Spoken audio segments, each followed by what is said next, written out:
원일입니다. 원래 선거 막판이 되면 여야 모두 엄살을 떱니다. 내부 판세 분석에선 이길 것 같아도 밖으론 까딱하면 떨어지게 생겼습니다. 한 표만 주십시오. 이게 원래 선거는 그렇게 하는 겁니다. 근데 이번엔 참 희한한 선거입니다. 민주당 안팎에서 180석으로 이긴다. 최대 194석으로 이긴다. 이게 대놓고 말을 합니다. 통합당은 민주당 200석 개헌저지선도 무너지게 생겼다. 이렇게 말합니다. 이게 엄살이 섞인 것 같긴 하지만 원래 선거라는 게 질 때 지더라도 마지막까지 우리가 이긴다. 이래야 하는 건데 이번엔 정반대 현상이 벌어지고 있습니다. 사실 숫자가 무슨 소용 있나 싶긴 합니다. 과반 150을 넘기든 160으로 이기든 180으로 이기든 민주당은 이기면 이기는 것이고 통합당은 제1당 안 되면 지는 겁니다. 전 여야의 예측과 주장을 종합한 걸 토대로 해서 민주당이 이기고 통합당이 지는 상황, 그 이후의 정국이 영 불안하고 걱정입니다. 굳이 따져보자면 민주당이 180으로 이기는 거랑 150 과반으로 이기는 거랑은 좀 다르긴 합니다. 180으로 이기면 일단 국회 선진화법 무력화됩니다. 그 어떤 법안이든 패스트트랙에 태우면 됩니다. 필리버스터? 야당한테 24시간만 떠들어라 하면 됩니다. 여당 출신 국회의장이 자 이제 끝났죠? 자 표결합니다. 땅땅땅 통과시키면 되는 겁니다.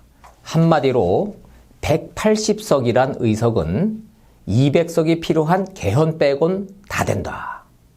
이렇게 보시면 됩니다. 이게 민주당은 표정관리 감안해서 150에서 과반 넘기는 정도로만 이긴다. 그래도 국회의장은 민주당 몫입니다. 총리, 대법관, 헌법재판관, 임명 단독 처리가 가능합니다. 가장 결정적인 건 곧 닥칠 공수처장 임명권을 확보하는 겁니다. 상임위원장 독식한다? 이건 자동입니다. 그냥. 유시민 이사장이 한마디 더 했습니다. 범여 180석 가능하다. 윤석열은 이미 식물총장이다. 이게 뭔 소리냐? 이게 무서운 소리입니다. 민주당이 단독으로 150석 과반을 넘기든 비례 위성정당 2개, 더불어시민당과 열린민주당, 그리고 정의당을 합쳐서 범여로 과반이나 180석을 넘긴다면 공수처장 임명권 확보한다 했지 않습니까? 총선 후 공수처 수사 1호는 누구다? 윤석열 부부다. 이게 그냥 나온 말이 아닌 겁니다. 국민의당의 안철수 대표도 똑같은 예언을 했습니다. 소위 안철수 예언이 또 나왔습니다. 안철수 대표가 정치를 잘한다고 하기는 좀 어렵지만 예언은 잘합니다. 이제까지 예언이 대충 맞았지 않습니까? 총선을 앞둔 안철수의 예언. 이번 총선 끝나면 윤석열 끌어내기 바로 시작된다. 지난 대선 때 안스트라다무스 예언은 온 나라가 두 동강 날 것이고 경제는 폭망할 거다였습니다. 누구 탓에 나라가 두 동강 나고 경제가 망가졌는지 국민마다 생각은 다르겠지만 예언 자체가 틀리진 않은 것 같습니다.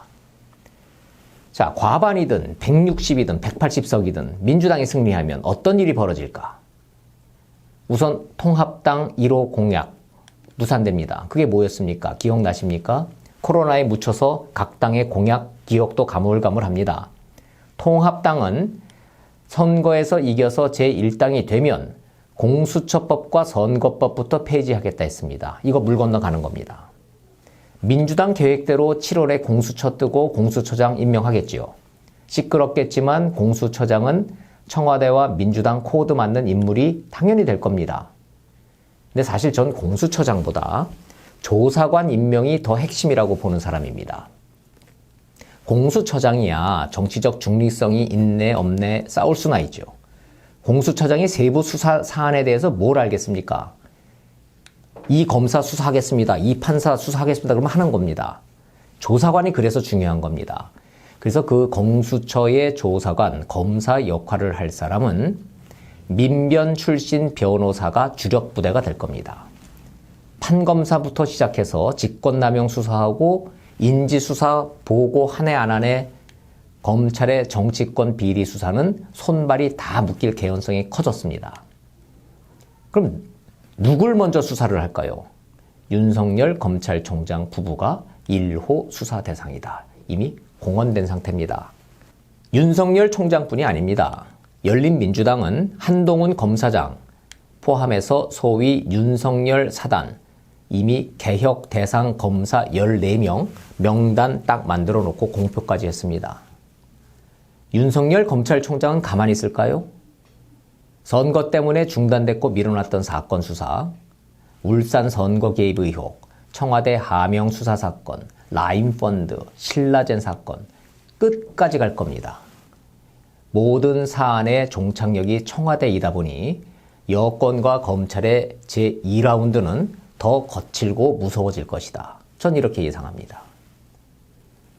여권은 여권대로 윤석열 때리기 더 가열차게 재개할 겁니다. 특히 장모 사건. 이거 집요하게 공격할 겁니다. 총선에서 지면 우리 모두 죽는다. 민주당 내부에서 했던 이 말들이 거기에 담겨져 있는 그 함의 잘 기억하시면 될 겁니다. 문재인 정권과 윤석열 총장은 둘 중 하나는 죽어야 끝나는 게임에 이미 들어섰습니다.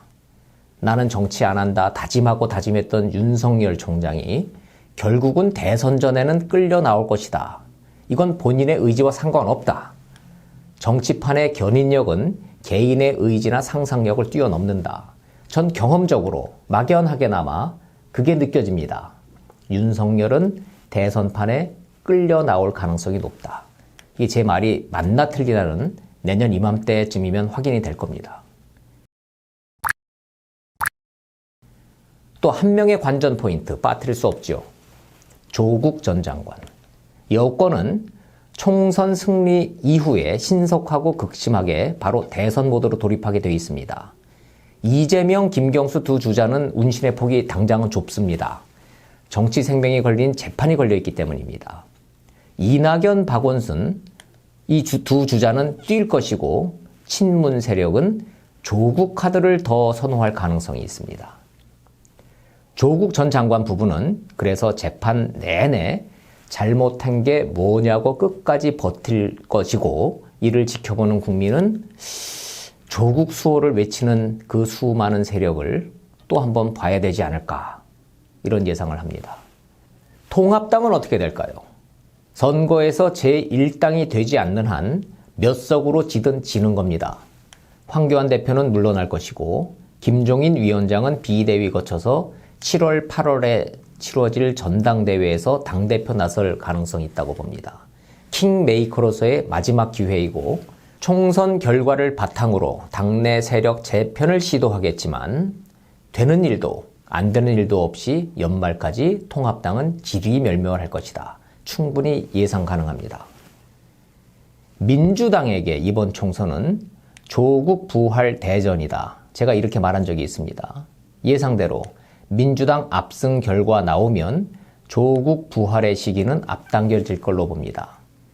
개인적으로는 여야를 떠나서 정치를 떠나서 진영을 떠나서 불법을 합법이라고 밀어붙이고 우길 그런 기반이 선거를 통해서 마련되는 거 아닌가 이런 불안감이 엄습하는데 이 역시 현실이 될 가능성이 큽니다. 선거는 무조건 이겨야 하는 승부입니다. 지고도 잘 싸웠다? 소용없습니다. 일단 이기고 보자. 그래서 나오는 말입니다. 아무도 예상하지 못한 코로나 때문에 경제 실정이 묻혀버렸습니다. 선거만 이기면 모든 게 덮이고 승리하는 걸로 착각하게 되어 있습니다. 선거에 진 야당이 다시 그걸 뒤집기에는 역부족일 겁니다. 그러나 총선 선거가 최종 승자는 아닙니다. 4.15 총선 이후의 대한민국은 급격히 2022년 대선으로 치달을 겁니다. 정치권은 그렇게 갈 건데 코로나 직격탄 맞고 신음하는 국민과 기업이 경제적으로 얼마나 버텨줄지는 또 별개의 문제입니다.